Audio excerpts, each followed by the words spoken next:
Have you ever seen the start on a port strategy and wondered if that could work? Let me help you out. It doesn't. I know when I started playing regularly, I was so excited to try it. I saw a great spot with 3 ore hexes and the ore port. And the end result was... I lost badly.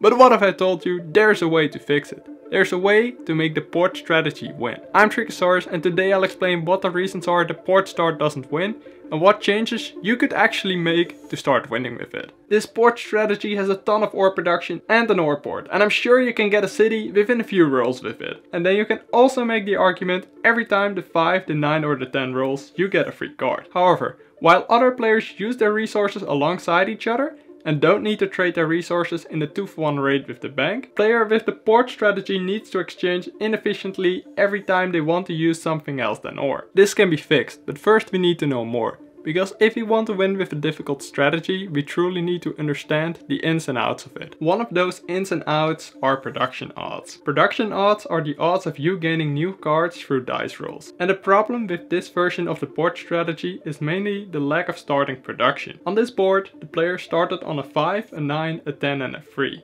which equals 14 pips of production. Now, that's not a lot, especially if you compare it to your opponents who started on, for example, the 693 and the 843, which equals 21 pips of production. Now that's a huge difference. The third issue with this version of the port strategy is placing on the coast. By placing on the coast with the 4th settlement, the port player leaves a ton of great positions open for the other players. If 3rd position is able to combine its strong 1st settlement with a strong 2nd settlement, it's going to be really difficult to beat this player, even with amazing dice rolls. So I prefer taking some powerful free hex spots to gain high production, as well as to prevent my opponents from getting unbeatable setups. The 4th problem has to do with the robber. You see, beginners and casual players don't always recognize how strong a setup is and what spots are strategic to block. However, when beginners and casual players see someone having a 2-for-1 port with a matching resource, they are very eager to block that matching resource because it's a guaranteed good block. It makes it so that even though port strategies aren't the strongest strategies, they also very often get blocked in positions they truly shouldn't be. So let's fix the port strategy.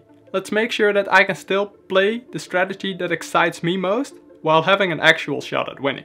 Here's what it takes to do it. First, we stop placing on the port directly and build towards it instead. This way we gain enough cards through dice production and we prevent our opponents from starting on way too strong settlement spots. Second, we have to think of a way to build on the port fast, because our strategy lives or dies with getting on the port. So instead of placing on all strong sheep hexes with the 6-5-11, or creating a strong hybrid orbit sheep setup by placing on the 9-4-11, we are going to place on the 8-4-3. Because this way we start with the wood and the brick we get from our 2nd settlement, and we stop someone else from racing us to the sheep port. Third, we have to predict our opponent's placements and make sure our port expansion is safe. In this situation, the port expansion is located on a 1 hex spot on the coast. There are tons of good options available for the other players, so we don't have to worry about someone else placing on the port. And the last thing you have to prevent is the YouTube algorithm cutting you off from future videos. You can prevent this by building on the subscribe button. Thank you for watching.